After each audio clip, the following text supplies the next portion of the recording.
Masechet Gittin, traité Gittin, Daf Mem Aleph, feuille numéro 41. Nous sommes à la 4e ligne. La Gemara demande B'maï kamifligé. D'où met cette discussion dans la Mishnah entre le premier avis et Rabban Shimon Gamliel pour savoir qui doit écrire la déclaration de dette. Est-ce que c'est l'esclave ou est-ce que c'est le premier propriétaire? La discussion concerne celui qui a endommagé quelque chose qui était assujetti pour le paiement d'une dette à une autre personne. L'un, c'est-à-dire Rabban Shimon Gamliel, pense qu'il doit rembourser. C'est pourquoi le premier propriétaire doit rembourser puisque l'esclave était assujetti et il l'a libéré. On ça pas tout, alors que l'autre dit il est dispensé parce que c'est pas un dégât direct mais indirect seulement.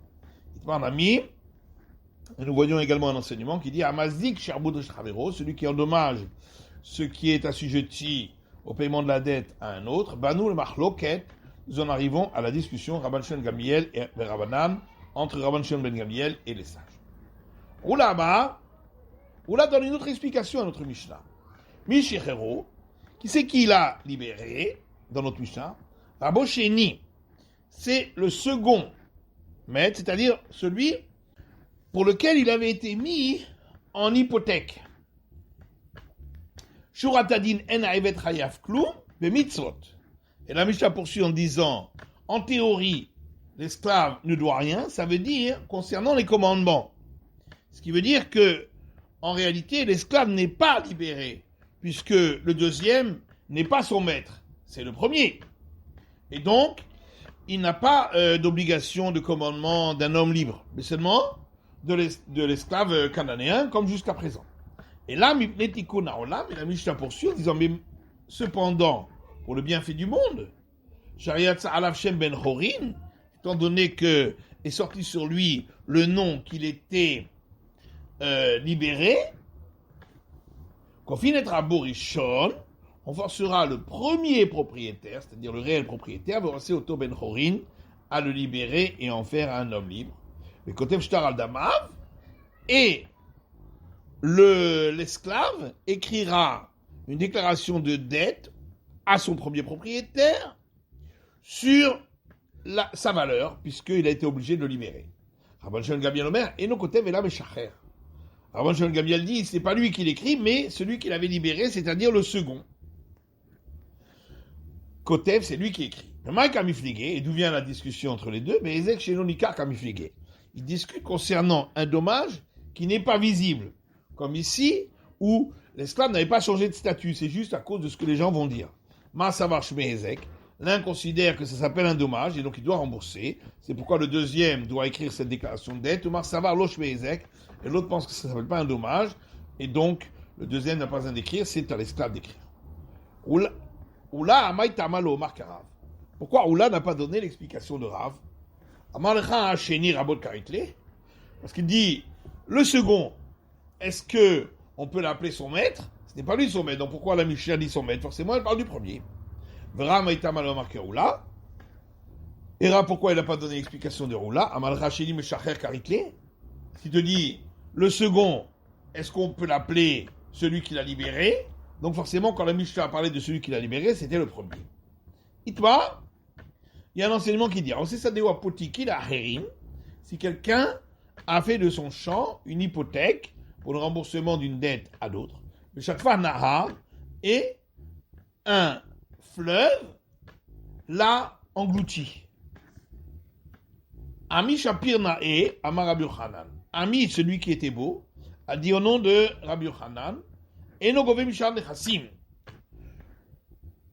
Le créancier ne peut pas recevoir pour le remboursement de sa dette d'autres biens que celui qui était en hypothèque. Alors que le père de Shmuel dit, il peut recevoir d'autres biens et il recevra donc ses biens. Amar Nachman bar Yitzchak mishum de Ami Shapir Naehu Omer Shbata de la Shapiran. Nachman bar Yitzchak dit, parce que il s'appelle Ami, celui qui est beau, il se permet de dire des enseignements qui ne sont pas bons. Pourquoi ne pourrait-il pas percevoir le remboursement à partir d'autres biens? Et il faut dire que son enseignement doit être expliqué de la manière suivante. Dans le cas où l'emprunteur lui a dit, tu ne percevras ta dette que de ce champ-là. C'est pourquoi il ne peut pas percevoir d'ailleurs.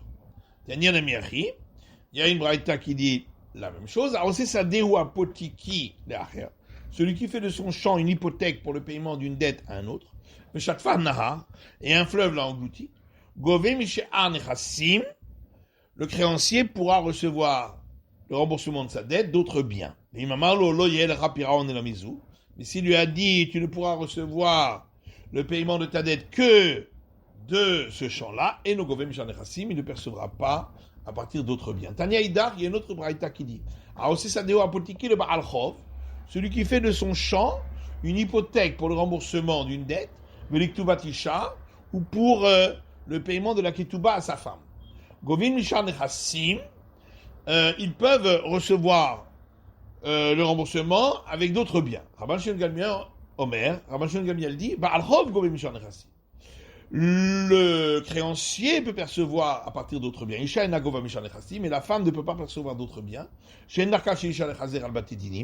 Parce que la femme n'a pas l'habitude d'aller courir aux tribunaux pour percevoir son remboursement. Donc forcément, c'est comme si le mari lui avait dit, tu ne recevras le remboursement que de ce champ-là. Matiti, Mishnah suivante. Celui qui est à moitié esclave et moitié libéré. On va être Rabbo Yom Echad. Il travaille pour son maître un jour. Va être Atso Yom Echad. Et pour lui-même, le jour suivant. Livré Bet Hillel. Ça, c'est les paroles de l'école de Hillel. Bet Shammai Omrim, l'école de Shammai dit, Tikantem et Rabbo. Vous avez arrangé le problème de son maître.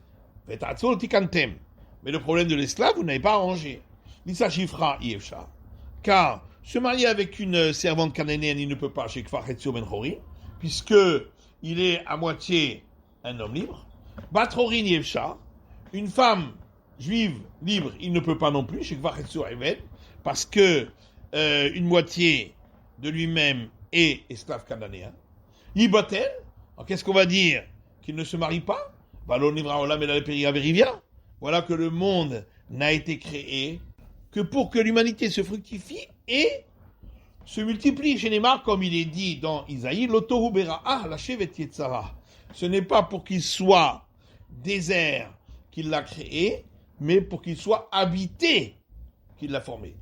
Et là, c'est pourquoi, pour le bienfait du monde, qu'au fin d'être à beau, on force son maître, le Seoto Ben Chorin, à le libérer, le Kotev Shtar al-Hafsid Amav, et l'esclave écrira une déclaration de dette sur la moitié de sa valeur. Le Chazrou Bet Hillel, le Rod Kedivret Shammai, et l'école de Hillel sont revenus et ont suivi l'avis de l'école de Shammai. Kumara. Tanou Rabbanan, nos sages ont enseigné dans une braïta, Meshacher Hatzi Avdo, si quelqu'un libère la moitié de son esclave cananéen. Rabbi Omer Kana, Rabbi dit, ce dernier a acquis pour moitié sa libération, et les sages disent, il n'a pas acquis. Amar Rabba Machloket Mishtar, Rabba dit toute la discussion, c'est seulement lorsqu'il lui a donné un acte de libération. Le Rabbi ça va, Rabbi pense, il est écrit dans Lévitique, Ve'ovde lo nivdata, ochosha lo nitana, concernant la servante cananéenne, et rachetée, elle n'a pas été rachetée, ou une libération ne lui a pas été donnée. Makishtar le kesef, donc il y a ici une juxtaposition entre l'acte de libération, qui est appelé ici libération, et l'argent, qui est le rachat. Makese ben kulo ben chetzio. De la même manière que lorsque l'esclave est racheté, on peut racheter tout l'esclave ou sa moitié, puisque le verset a dit, et racheté n'a pas été racheté, donc ça veut dire que ça a été racheté qu'à moitié. Avshtar, de même, pour la libération par un acte de libération, Nami également, Ben Kulo Ben Chetzio, on peut libérer soit tout l'esclave, soit sa moitié. Le Rabbanan Gamri Lahla Meisha, alors que les sages, eux, ils apprennent par similitude des termes. C'est écrit concernant la servante ici, pour elle, et concernant le divorce d'une femme, aussi le terme pour elle. Maisha Hetzialo, de la manière qu'une femme ne peut pas être divorcée à moitié, de même, pour l'esclave, lorsqu'il reçoit un acte de libération, comme la femme qui reçoit un acte de divorce, il ne peut pas être libéré à moitié. Aval bekesef, du drakol kana. Par contre, lorsqu'il s'agit de l'argent, d'après tout le monde, il peut acquérir sa moitié. Pedouya vena pedouya, puisque le verset a parlé de racheter sans être racheté, ce qui veut dire racheter à moitié. Les mabéaka bifliqués, est-ce qu'on va dire que voici le sujet de leur discussion? Le masaba ekesha adifa, c'est que d'après le premier avis, c'est la juxtaposition entre les deux qui est plus forte, et c'est pourquoi même pour l'acte de libération aussi, on peut le faire pour une moitié. Ça va que Zeracha va Adifa, alors que le deuxième avis considère que c'est la similitude des termes qui est plus forte. C'est pourquoi on ne peut pas libérer à moitié, comme pour la femme. Et l'Agma dit non, de coup là, Max Zeracha va Adifa. Tout le monde est d'accord que la similitude des termes c'est plus fort. J'en ai un mais ici c'est différent. Les Kalimifrar, parce qu'on peut objecter à cette déduction par similitude des termes en disant mal, que la femme c'est différent parce qu'elle ne peut pas être divorcée avec de l'argent. Donc on voit qu'on a été plus exigeant vis-à-vis de son divorce. Alors que l'esclave peut être libéré avec de l'argent, donc peut-être qu'il peut également être libéré à moitié avec un acte de libération. Rav Yosef lui dit, toute la discussion entre Rébi et les sages, c'est concernant lorsqu'on rachète un esclave avec de l'argent. Les Rébi, ça va vous l'onif data. Rébi dit, puisqu'il est écrit dans le verset, et racheté n'a point été racheté, Pedouya vena Pedouya, donc on peut la racheter sans racheter entièrement. Le Rabbanan, c'est vrai, alors que les sages disent, Libra Torah Kilshon Bnei Adam. Lorsque le verset ici a donné cette expression, c'est l'expression générale des hommes lorsqu'ils veulent dire on n'a pas racheté. Aval Bishtar Libra Kol Lokana. Mais lorsqu'il s'agit de libération par acte écrit de libération, d'après tout le monde, il ne peut pas acquérir la moitié. Mais tu veux alors on objecte, à partir d'une braïta qui dit celui qui libère la moitié de son esclave avec un acte de libération, Rébi Omer Kana, Rébi dit, il a acquis cette libération, et les sages disent, il n'a pas acquis. Tufta de Rav Yosef, Tufta. C'est donc bien une objection contre Rav Yosef, puisque Rav Yosef disait qu'il n'y a pas de discussion quand c'est une libération par un acte de libération. Ici, on voit qu'il y a eu une discussion. Alors, on m'a dit, alors, on va donc dire de cette braïta qu'on voit que la discussion, c'est lorsqu'il libère avec un acte écrit, avec le kesef l'obligé. Ça voudrait donc dire que lorsqu'il y a rachat avec de l'argent, il n'y aurait pas de discussion. Les matières vêtues des Rav Yosef est tarté. Donc, on va dire que Rav Yosef a été objecté sur les deux points. Et sur le cas de la libération par l'acte de libération et également sur la libération avec de l'argent. Rav Yosef peut te répondre, pligué bishtar, wadin bekesef. La discussion, elle est dans le cas de libération par acte écrit et également lorsqu'il y a rachat avec de l'argent. Pourquoi la Braïta a rapporté leur discussion uniquement pour l'acte de libération? Le diachakoro des Rébi, pour te montrer la force de Rébi, que même dans ce cas-là, il peut faire une libération à moitié.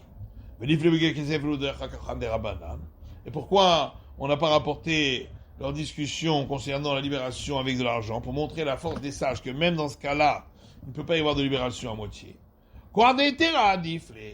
Parce que l'auteur de la Braïta préférait nous apporter la force de ceux qui autorisent. Parce que c'est plus difficile d'autoriser. Tashma, viens et écoute. Il y a une Braïta qui dit Vehovde. Donc dans le verset qu'on a rapporté, il est écrit et la racheter. Yachol lakol. Peut-être ça voudrait dire que il faut le racheter entièrement. Tamoudema l'onif data. Non, c'est pour ça que c'est marqué, elle n'a pas été rachetée. Il en dit data yachol lakol. Si on a dit elle n'a pas été rachetée, ça voudrait donc dire qu'elle n'a pas été rachetée du tout. Tamoudema vehovde. Le verset a dit elle a été rachetée. Aketsab. Comment on va expliquer? Pedouya vena pedouya. Elle a été rachetée sans être rachetée. C'est-à-dire, elle a été rachetée qu'en partie. Mais kesef ou béchavé kesef. Et le rachat ici, c'est soit avec de l'argent, soit avec quelque chose qui a une valeur d'argent. Venyela bekesef. Mais de là, on apprend uniquement le rachat avec de l'argent. Mishtar minaïn, nous sait-on que l'esclave peut être libéré avec un acte de libération. Talmud Lomar. C'est pourquoi le verset dit Ve'heovde lo nivdata o chufsha lo nitadla, et racheté n'a pas été racheté, ou une libération ne lui a pas été donnée, ou l'Alan ou Omer, et plus loin, concernant le divorce, il est écrit dans le Deutéronome, Vekatavla sefer kiritut, et il écrira pour elle un acte de divorce. Donc on trouve dans les deux passages le terme pour elle, et donc on en déduit Male Alan Bishtar, de manière que là-bas, le divorce se fait avec un acte de divorce, Afkan Bishtar. Ici aussi, on peut libérer un esclave avec un acte de libération. Mais de là, je n'apprends que le cas où on a racheté avec de l'argent la moitié, ou tout l'esclave avec un acte de libération. D'où sait-on qu'on peut libérer avec l'acte de libération également la moitié. C'est pourquoi le verset dit, et racheté n'a pas été racheté, ou une libération ne lui a pas été donnée, le kesef. Donc, il y a ici une juxtaposition entre l'acte de libération et l'argent. De la même manière que le rachat avec de l'argent, c'est soit de racheter tout l'esclave, soit sa moitié.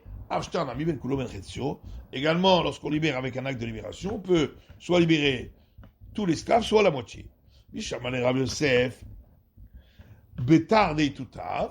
Alors, on comprend d'après Rabbi Yosef, après qu'on l'a repoussé sur une partie de ce qu'il avait dit, Amani Rabbi. Donc, d'après lui, la discussion entre Rabbi et les sages, c'est sur les deux points, et dans le cas de rachat par l'argent, et dans le cas de libération par acte écrit. Et donc, on dira que Hamani, cette braïta, c'est qui? Rabbi. C'est l'avis de Rabbi qui pense que, dans les deux cas, on peut racheter à moitié. Et là, les rabbins, par contre, d'après Rabbah, il faudrait dire que le début de la braïta qui parle du rachat avec de l'argent, c'est tout le monde est d'accord, et la fin qui parle du rachat avec acte écrit, ce serait seulement l'avis de Rabbi. Rabbah te répondra oui. Le début de la braïta, c'est l'avis de tous, et la fin, c'est l'avis de Rabbi. Ravashi Amar Rabbi. Ravashi dit, en vérité, toute la braïta, c'est l'expression des paroles de Rabbi, puisque Rabbi dit qu'on peut libérer à moitié dans les deux cas. Et là, Matitin, mais alors d'autres Mishnah, de Ketanim Mishechetsu Evel Vechetsu Ben Chorin, où il est dit celui qui était à moitié esclave et à moitié libre. Mishamal Rabbah, on comprend pour Rabbah, Mokimla Bekesef, veut dire à Akol, il expliquera qu'on parle d'un cas où il a été racheté avec de l'argent, et donc ce cas-là est d'après tous. Et là, les Rabbi Yosef, mais d'après Rabbi Yosef, les Rabbihi velo Rabbanan, va-t-on dire que c'est seulement l'avis de Rabbi et pas l'avis des sages, puisque les sages considèrent que dans tous les cas, on ne peut pas libérer à moitié. Amar Ravina répond, Be'eved sheshne shutfin ve'divrei akol. La Mishnah parle d'un esclave qui appartenait à deux associés, et l'un des deux a libéré sa part entièrement, et ça c'est valable d'après tout le monde, puisque celui qui l'a libéré a libéré entièrement sa part. C'est la fin de l'étude du Daf Mem Aleph de la feuille numéro 41.